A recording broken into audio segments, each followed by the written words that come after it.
You walk in like time forgot to keep you in check, like the rules don't apply, like the world's been playing checkers while you've been quietly perfecting chess. There's something off about you. And by off, I mean dangerous. Not the kind they warn kids about, no. The kind they pretend doesn't exist because it makes the rest of them look ordinary. You move like you already know how this ends, like you've already been here, left, rewound the tape, and decided to watch it all again, just for fun. You think years ahead while they think in loops. You walk into a room and the conversations feel like deja vu, like rewinds of tapes you've already thrown out. They talk about what's trending, what's now, what's safe. You sit there calculating outcomes 3 steps after the applause dies. It's not even difficult. It's not magic. It's just clarity. The kind that makes people nervous. You see a headline and you already know the fallout. They chase the sparks. You study the explosion before it even lights. You talk and they stare like you're reciting riddles. But those aren't riddles. They're just realities their clocks haven't caught up to. You make a move and they call it risky. Until 5 years later, when the world claps for doing what you did with your eyes closed, by then you've already moved on. Because what's the point in repeating yourself when the world finally understands what you meant the first time? It's not about being right. It's about seeing the curve before it bends. That's you. That's always been you. They try to put you in meetings, label you, package you, but your thoughts don't come in boxes. You sit in silence while they argue over strategies you predicted months ago. You smile, not because you're polite, but because watching people scramble toward what you've already outgrown is the kind of comedy no one dares laugh at. You're the kind of mind that gets misunderstood on Monday, mocked on Tuesday, feared on Wednesday, and finally followed on Friday. But by then, you're already on next year's page. You don't play games, you redesign them. You don't wait for the green light. You reroute the street, because the future isn't some distant myth to you. It's a blueprint burned behind your eyes, and that scares them. Oh, it terrifies them, because you break the loop. You challenge their rhythm. You walk in with a question that makes their entire system stutter.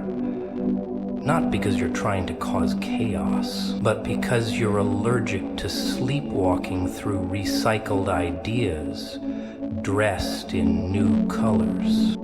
People don't understand you, not because you're complicated, but because they're committed to thinking small. They think a year ahead and pat themselves on the back. You think in decades. You calculate impact. You whisper what they'll scream later. And when it finally clicks for them, it's not awe they feel, it's discomfort. Because realizing someone saw it all before it happened forces them to look at how blind they were. And no one likes feeling blind, so they call you arrogant, detached, too intense. But really, you're just done pretending the race is fair when you already read the map. You build in silence. You don't post every move. You let results speak in a language louder than noise. And while they update their status, you're upgrading your code. You're not busy. You're building. And that building doesn't always come with congratulations. Sometimes it comes with isolation. Blank stares, with that's impossible from people too scared to try. But that doesn't stop you, never did, because you're not here to be understood. You're here to be undeniable. And it's funny, really. They think you're lucky when it works, but they weren't there when you were laughed at, when you were quiet, when you were doubted by the same mouths now shouting your name. They think you popped up out of nowhere, but you were planning this in the dark while they chased comfort. While they looped around the same mistakes, you learned from them, sharpened yourself with them. You didn't wait for change, you became it. You didn't adapt to the future, you brought it with you. So now they ask how you knew, how you predicted the shift. And you could explain it, sure, but would they really listen? Would they hear the sleepless nights, the rewired thinking, the rejection turned rocket fuel? No, because people want results, not reasons. They want the shine, not the shadow behind it. But you're not in it for the applause. You're in it for the aftermath, for the long game, the legacy, the disruption that leaves a mark too deep to erase, because thinking years ahead, that's not a skill for you. That's survival. That's instinct. That's your default setting. You don't adapt to the future, you are the future. You don't walk in and figure out the rules, you walk in and make them irrelevant. People scramble when the world changes. They panic, restructure, rebrand, try to stay relevant. But you don't flinch. Because where they see chaos, you see confirmation. You were never trying to fit in. You were just waiting for the timeline to catch up. They keep saying the world is shifting like it's news, like they weren't warned. But you were built in the shift, forged under pressure, wired for the storm, born in a glitch they didn't see coming. They call it innovation when the system adjusts. You call it Tuesday. They write think pieces, hold panels, hire consultants to understand what's next, and you sit there amused because their future is your leftover blueprint. They mistake your calm for confusion, but it's not. It's calculation. It's design. It's the stillness of someone who's already seen the next version of this conversation, and the next, and the next. You don't react to what's happening. You predict what's next. Because reacting is survival. Predicting, that's power. You're not here to adapt. You're here to redefine. There's no version of the game you're interested in playing, because you never signed up for survival.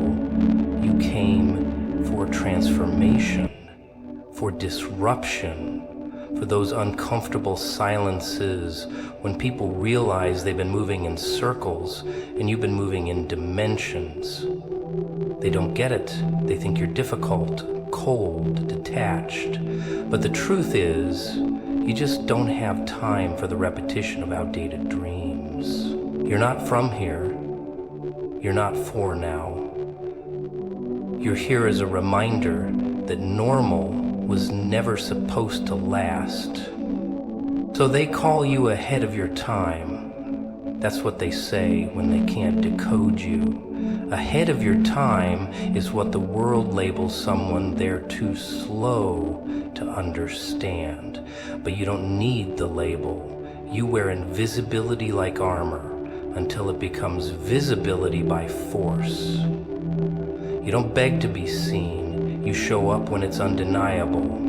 And by the time they try to imitate you, you're already somewhere else, unreachable, untouched, uninterested in applause. Because the real win isn't being followed, it's being impossible to replicate. They update their apps, you update your mind. They look for shortcuts, you build new roads. They optimize, you revolutionize.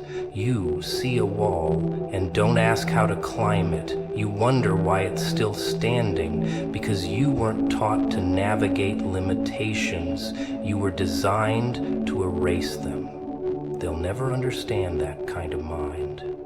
Not fully, because to them, the future is a goal. But to you, the future is muscle memory. It's a language you speak without effort, a rhythm that pulses in your thoughts while they're still memorizing yesterday's lyrics.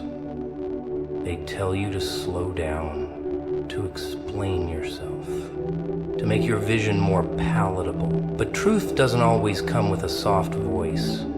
Some truths feel like fire alarms. Some truths need to break glass to be heard. And you are that kind of truth. You burn through denial. You dismantle comfort. You make people question their timelines, and not because you said something outrageous, but because you exist in a way they didn't think was possible. You live the version of reality they were too afraid to imagine. They keep asking what school you went to, what book you read, what strategy you used, thinking they'll find the answer in a step-by-step format. But the truth, you are the method. You are the proof that some people aren't made. They're released, and once you're released, you don't fit into frameworks. You bend them, break them, replace them. Your very presence forces evolution. That's why they don't know what to do with you, because you don't ask for change. You are the change before they even realize they need it. They want to study you, dissect your thinking, turn your instincts into curriculum. But there's no course on disruption, no class for original blood. You don't teach it, you embody it. And the future, the real future, isn't something you wait for, it's something you become. While they try to prepare for tomorrow, you remember it. Like a memory out of order, like time slipped up and let you peak too soon. And instead of forgetting what you saw, you decided to bring it with you, to wear it, to speak it, to live it. You decode systems before they know they're broken. That's your little trick, isn't it? You walk into a room, eyes scanning, brain already 10 steps in. Everyone else is playing by instructions printed years ago, taped to the wall by someone who doesn't even work there anymore. And you're not even reading the manual. You're rewriting it. While they scramble to keep the engine running, you're already beneath the floorboards, listening to the hum, feeling where the wires fray, where the sparks will fly. They don't see the cracks. You hear them whisper. People love structure. Oh, they worship it, even if it's rotting from the inside. They'd rather cling to a burning blueprint than admit it's time to start over, but not you. You smell dysfunction the way a wolf smells fear. It's in the way they avoid questions, in the way they repeat phrases like chants, in the way nobody in the system can explain why it works. They just say it does. You laugh at that, not out loud, no, that would ruin the show. You smile instead, that quiet smirk that says you already know where this is headed. You don't fight systems head on. That's not your style. You infiltrate, you study, you press on the pressure points just to see which ones bruise. Not because you want chaos, but because you're allergic to illusions. In most systems, they're built on denial dressed up as order. They pretend the cracks don't matter. They throw paint over mold and call it innovation. But you see through all of it. Your mind is like X-ray vision, pulling apart logic, flipping it upside down, asking questions no one dared to think. Not because they couldn't, because they were too comfortable not to. They think you're difficult, you know that. They've said it behind closed doors in whispers.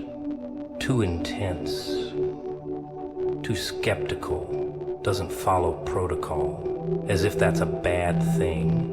But deep down, they know the truth. You're not a threat because you break rules. You're a threat because you expose the ones that never made sense to begin with.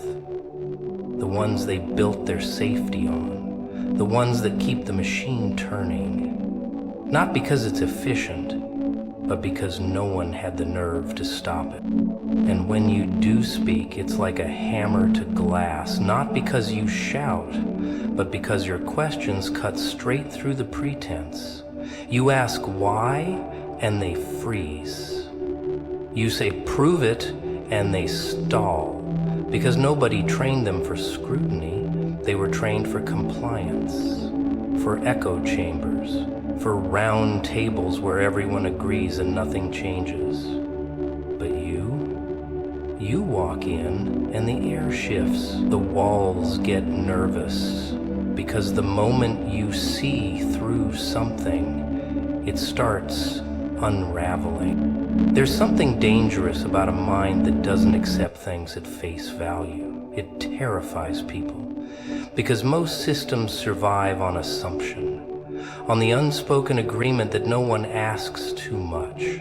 But you ask, not loudly, but relentlessly. You peel layers, you find contradictions, you hold up the mirror they've avoided for years and dare them to look. Not everyone does. Some blink, some break, some call you a problem. But even as they curse you, they know you've always known. Even before the chaos, even when things looked smooth on the outside, you sensed it. The instability, the imbalance, the lie. And while others ignored it, you documented it, quietly, patiently. Like a scientist studying an organism about to mutate. You weren't waiting for it to fall apart. You were watching how it would. That's the difference. Most people are surprised by collapse. You saw it coming. You predicted the pattern, because patterns are your playground. They don't get how you do it. They think you're just lucky, just cynical, just guessing. But it's none of those things. You just see. While they fix the surface, you trace the rot to its source. And the deeper you dig, the clearer it gets. Systems don't fail suddenly. They fail slowly, silently, and then all at once. You just happen to see the slow and silent before the explosion. And instead of running, you stand in it. You study the smoke, you read the ruins, you take notes while everyone else panics. And it's not that you enjoy watching things fall apart. No, that would be too easy. You need to see the break so you can rebuild it. But better, sharper, real. Because you're not a destroyer. You're a revealer, a decoder, and the world hates nothing more than someone who can translate the truth before the lie even finishes its sentence. They say time heals all things, but they never mention how memory doesn't play by those rules. You could be standing in the present, all grown up, all polished, saying the right things, paying your bills, shaking hands, making eye contact, and then something slips through the cracks. A sound, a word, a smell, and suddenly you're 10 years old again, staring at a door that never opened, waiting for an apology that never came. That's the thing about scars. They don't ask for permission before they remind you they're still there. They thought you forgot, or maybe they hoped you did, that if they smiled wide enough, if they talked fast enough, you'd skip over the betrayal, the abandonment, the nights spent asking why you weren't enough. But you didn't forget, you just carried it differently. You folded it up and tucked it into your laugh. You buried it behind jokes. You dragged it through the years like a shadow no one else could see. And they wonder why you walk like the ground is always shifting. It's because for you, it always has been. You became your own anchor. That's the part they never saw. While they moved on, you stitched yourself back together in the dark. No applause, no witnesses, just grit. Just the decision to keep moving even when every part of you screams stop. You learned not to cry where people could see. You learned to bite your tongue so hard it bled. You learned to stand still while everything else burned. Because if you moved, it meant you'd break. And you didn't have time to break. No one ever gave you that luxury. So now they look at you and they see strength. They say you're tough, resilient. But what they really mean is, I don't know how you're still standing. They don't see the price. They don't see what it costs to become unshakable. They think your silence is peace. They don't realize it's strategy. You don't speak because you're calm. You speak only when it matters. Because you learned that talking is cheap in a world that never really listened. You built yourself from scratch, piece by jagged piece. No map, no mentor, just instincts. And every time someone tried to erase you, every time they overlooked you, mocked you, underestimated you, you made a mental note. Not out of spite, but out of precision. Because one day you knew the light would hit just right. And when it did, every person who wrote you off would have to squint to see what they missed. You didn't rise because someone gave you permission. You rose because there was no other choice.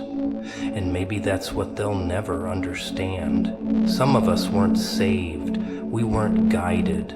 We weren't protected. We were forged. And you don't come out of that clean. You come out raw, a little bent, a little too aware.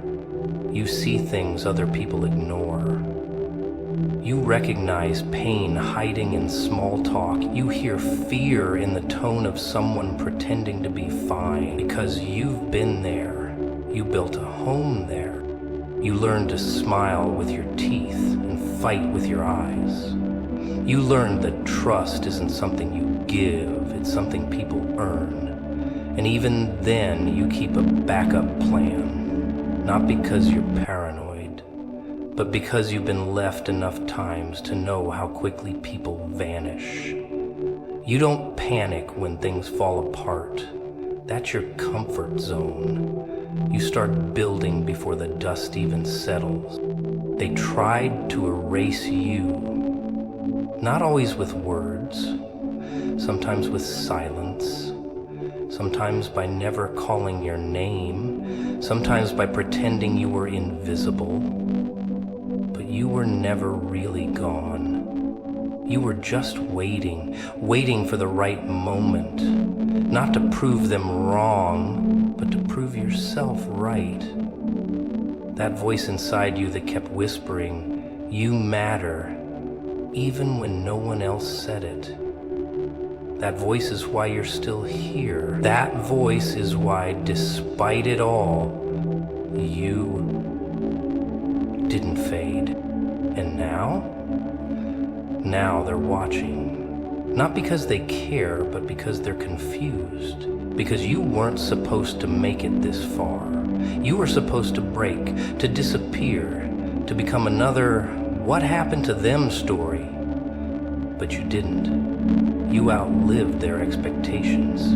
You flipped the script without saying a word. And now they whisper about your name, like it's a glitch in their system. A reminder that not everything can be erased. It's funny, isn't it? How the world pretends it's fair. They hand out rules like candy, sweet on the surface, but poison in the center. Work hard, they say. Be good, follow the path. And what do you get? A seat at the table? No. You get to clean the table after the feast. You get to clap for others while your own hands bleed. And if you dare to ask why, if you dare to question the design, they look at you like you're the problem, like the glitch is in you, not the game. You ever notice how quickly people forget what they owe? One moment, you're the hero. The next, you're an inconvenience. As long as you're useful, they'll sing your name. But the second you speak out of turn, the second you stop smiling on cue, suddenly you're difficult, uncooperative, a liability. No one ever says it out loud, of course. They just start leaving you off the invites. They stop looking you in the eye. They rewrite the story while you're still in it. And they call that professionalism. You didn't ask to be different. You didn't wake up one day and decide, let me make life harder. But here you are, shaped by fire, molded by rejection, carved by the blade of being overlooked. And you didn't crumble. You adapted. You learned how to walk into rooms that didn't want you and own them anyway. You didn't match the script, so you wrote your own lines. They hated that. They still do. Because nothing scares a system more than someone who doesn't need its approval. You know what's dangerous about you? You kept receipts. Not literal ones. Mental ones. Every time they lied, dismissed you, laughed at your ideas, you took note. Not out of bitterness, but out of clarity, because someday when the tables turn, and they always do, you won't need to raise your voice. You'll just raise your presence. And suddenly, they'll remember. Suddenly, they'll find your number again. Funny how that works. Funny how invisible becomes irreplaceable when the tides shift. They tried to bury you under expectations you never agreed to. Told you what success should look like, how you should speak, how you should shrink yourself to fit their comfort. But you didn't play along. You didn't dim your fire to keep them warm. You let them be uncomfortable. You made them stare into the light they tried to snuff out, and they didn't know what to do with that. They still don't. Because people like you don't show up in their blueprints. You're the variable they couldn't calculate. You weren't just underestimated, you were actively suppressed. Because your presence demanded truth, and truth is inconvenient in places built on denial. So they labeled you too intense, too emotional, too ambitious. As if that was a flaw, as if intensity is anything but clarity sharpened into action, as if emotion isn't the language of the human spirit, as if ambition is something to apologize for. They tried to make you feel guilty for wanting more, like you were stealing something that was never theirs to gatekeep. And you kept showing up. Not because it was easy, not because it was fun, but because you refused to disappear. They mistook your silence for surrender. They thought because you weren't shouting, you weren't building, but you were. Quietly, strategically. While they were laughing, you were laying foundations. While they were doubting, you were sharpening your edge. You didn't need their spotlight. You brought your own fire. And now, they can't ignore the glow. It's not about revenge. It never was. That's what they'll never understand. You didn't climb out of the pit to prove them wrong. You did it to prove you were right. That your worth wasn't up for debate. That your existence wasn't conditional. That your voice mattered even when it shook. Even when it echoed off walls that refused to echo back. You chose to matter. You declared it. And now, whether they like it or not, they have to reckon with that choice. There's a certain madness to surviving this world with your soul intact. A certain defiance in standing tall after everything tried to bend you. You wear your resilience like armor now. Not flashy, not loud, just there. Heavy. Earned. They don't see the weight of it. They don't see the nights behind it. They only see the glare when the light hits just right. But you remember every crack, every stitch, every time you had to glue yourself back together with nothing but hope and teeth-clenched determination. Do you ever feel like you're living someone else's story? Like you were handed a script at birth, but the lines never fit your mouth? Be nice. Say thank you. Don't make a scene. So you played along. You smiled when it hurt. You laughed when it wasn't funny. You nodded when everything inside you was screaming no. And for a while it worked. You blended in. You became what they wanted. A puppet with polite hands and quiet eyes. But deep down something festered. Something raw. Something real. And it didn't want to stay quiet. And they wanted you predictable. Easy to categorize, one-dimensional, preferably smiling, because people don't know what to do with contradictions. With someone who's both kind and furious, both compassionate and unwilling to be walked on. You walked that tightrope long enough to bleed from the soles of your feet. You kept it all together so well they started to believe you were unbreakable. And that's the most dangerous illusion of all. Because when you finally cracked, when you stopped pretending, they called you unstable, as if your honesty was the problem. What they don't understand is you didn't break. You evolved. You stopped apologizing for existing, for feeling too much, wanting too much, being too much. You realized that shrinking yourself to fit into their tiny boxes was a form of slow death, and you chose life. Messy, chaotic, unapologetic life. The kind that doesn't ask for permission. The kind that walks into rooms like it owns the floor, even when it's limping, especially when it's limping. Because power isn't in perfection. It's in showing up when every bone in your body says, stay down. They wanted you tame, you gave them truth. They wanted a whisper, you gave them thunder. And now they're uncomfortable. Of course they are. You were never supposed to speak that loudly, laugh that freely, take up that much space. But here you are. A living contradiction, a reminder that survival doesn't always look graceful. Sometimes it looks like grit under your nails and a grin that dares the world to push one more time. You walk different now, not because you've healed, but because you carry your wounds with style. You turned your scars into punctuation, each one a sentence that says, I made it through this.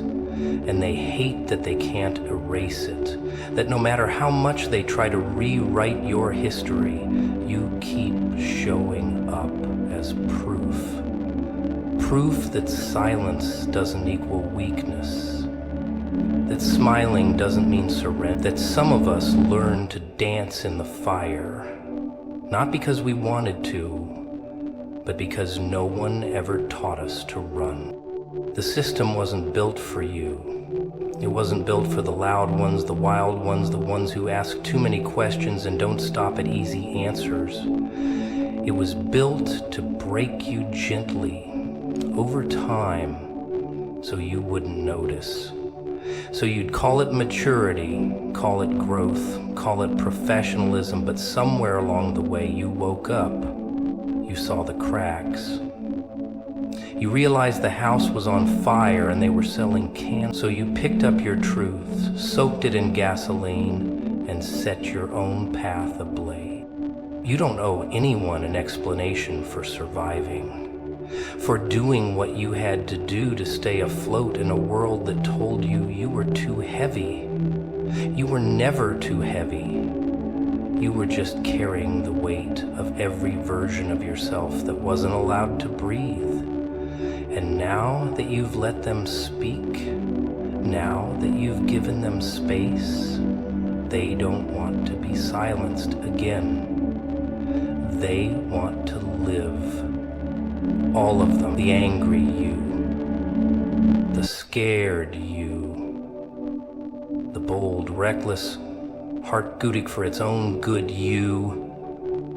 They all matter. They're all valid. They all have stories to scream into the night.